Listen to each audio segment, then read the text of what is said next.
Well, ladies and gentlemen, fuck, I've got to get this off my chest because that sucked.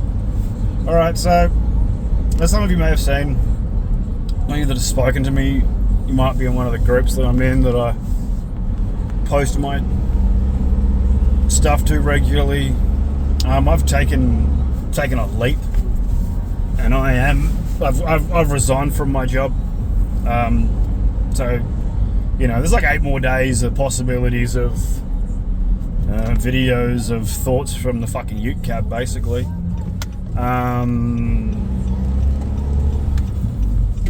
What if I should just do one a day for the next 8 days? That'd be fucking interesting. Any big thoughts, any big feelings, and I'll just do it then. Fucking hell. And I just had to go to an elderly couple.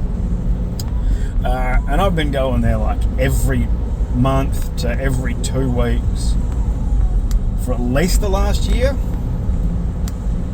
So what's that? 52 weeks, at least 26 visits, at least 26 days in the last year, and probably more because they were clients that I'd see on a half regular when I was working at another office before, when it was just like a centralised office, not a north, central and south offices. So when it was one, and now it's 3. But I had to knock on the door and get them both there. And I was going to say, I must give thanks to my wife for probably pulling my fucking head out of the clouds and telling me that they would respect hearing it from me more than just hearing it from the next useless so-and-so that turns up to do their job. And she was right. And I think I knew that the whole time, but I guess I was just looking for the easy way out, because they're on the short list. They're on the handful or the 24 or so clients that, you know, I actually sort of like, when you know you're going there, you know it's going to be a good job, you know whatever you do is going to be appreciated. You know, they're fucking lovely couple, in all honesty, lovely couple. But I just had to tell them that today was my last visit, but I wouldn't be seeing them again. I swear to God, I fucking broke both their hearts. You know what you want to do at like 9, 10 o'clock in the morning, that's for sure.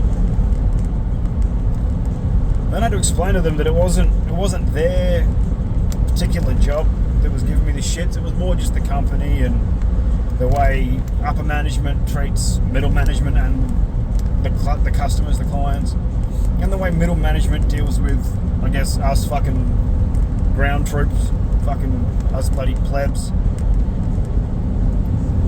And honestly, like, I had to tell them that my mental health was worth more to me than the paycheck this company was giving me.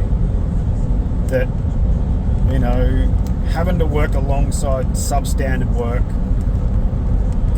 having to hear of like 30% of middle management just getting made redundant because the CEO decided that he was going to restructure the way things were, fucking doesn't sit well. Not with me. Not like, I've got a young family. I got a wife, 2 kids. Like, I got shit I got to provide for. Which brings me to the next little part where I'm like, yeah, unfortunately, you look at birds. That's a good fucking example, a good metaphor. Birds get pushed out of the nest to learn to fly. Like I said to the manager that I dealt with, I'm jumping off the rug before the rug gets pulled out from underneath my feet. I don't know what I'm doing next. Yeah, I'm sort of shitting myself. I'm fucking scared. Just about hit a raven.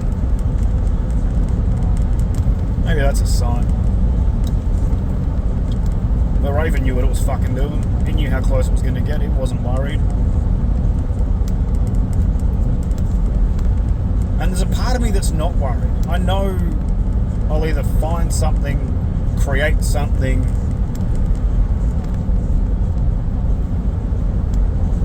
and everything's going to be alright. But there's just that initial, like, 8-day countdown and then I'm unemployed. Sure, I've got my own little business, and that'll be what I focus on. That'll be my main goal going forward. If I can find paid for work around the place, then cool. But it just, I don't know, I just had to get this out because it sucked. As much as I knew it was the right thing to do. And sometimes people, and I guess this is what my point is getting at, we've got to do those hard things. We can see what we need to do. We understand what that next shitty thing is that we have to do that will unlock that next path or that next chapter of our journey.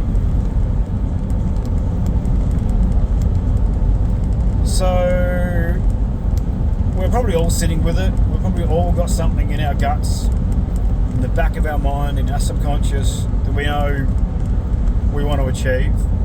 We know we want to race towards. But it's that first step. We either don't know what we want to do, we don't know what step to make, or we're living in that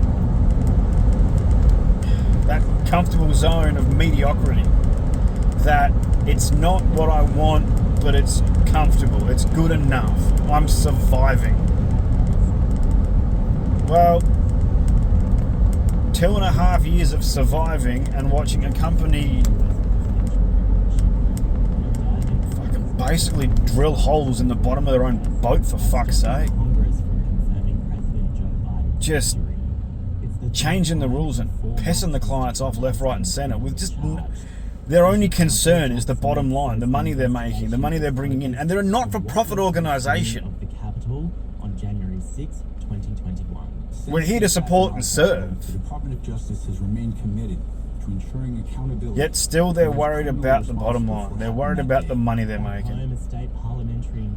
Well, you know, there's always been a thought in the back of my mind, maybe those people at the top, those that are working for the not-for-profit organisation, your CEOs and your shit like that, maybe they need to look at their pay packet.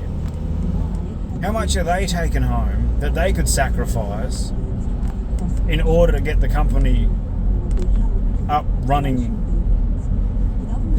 and making a difference? But I digress. Fuck it.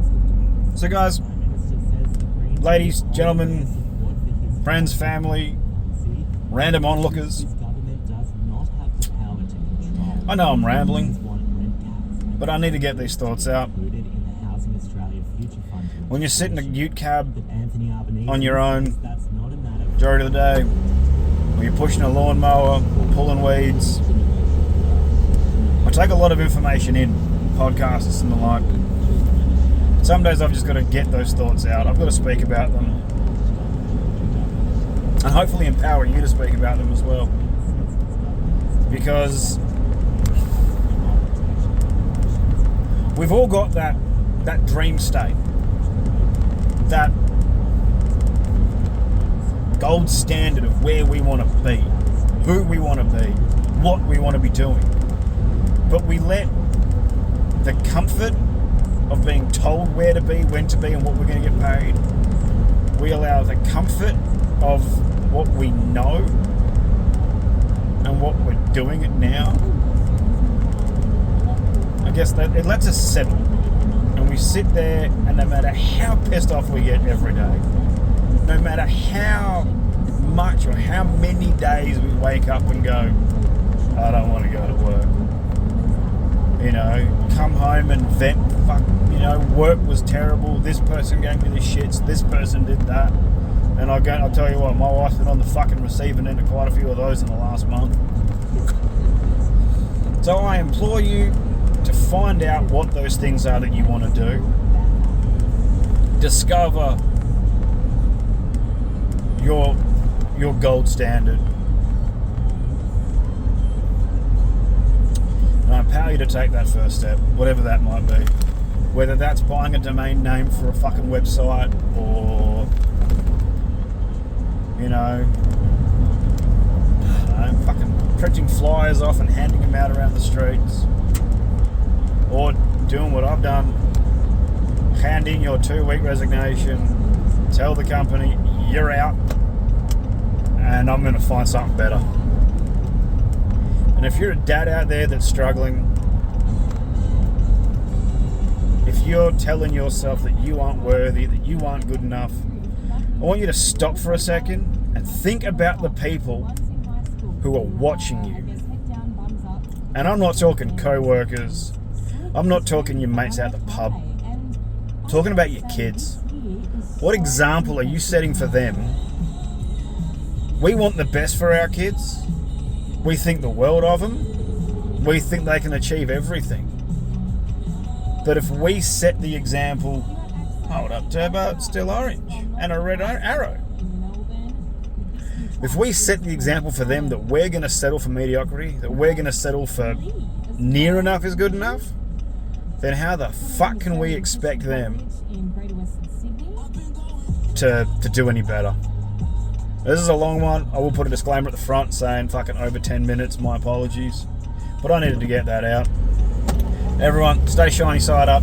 Dads, if you're out there struggling, I implore you, please, either reach out to me, I will listen to your bullshit, or find a good friend, fuck, even ring a 1-800, not 1-900, 1-800, you know, one of them fucking anonymous calls, reach out, talk to someone, clear your head, get out of your own fucking way.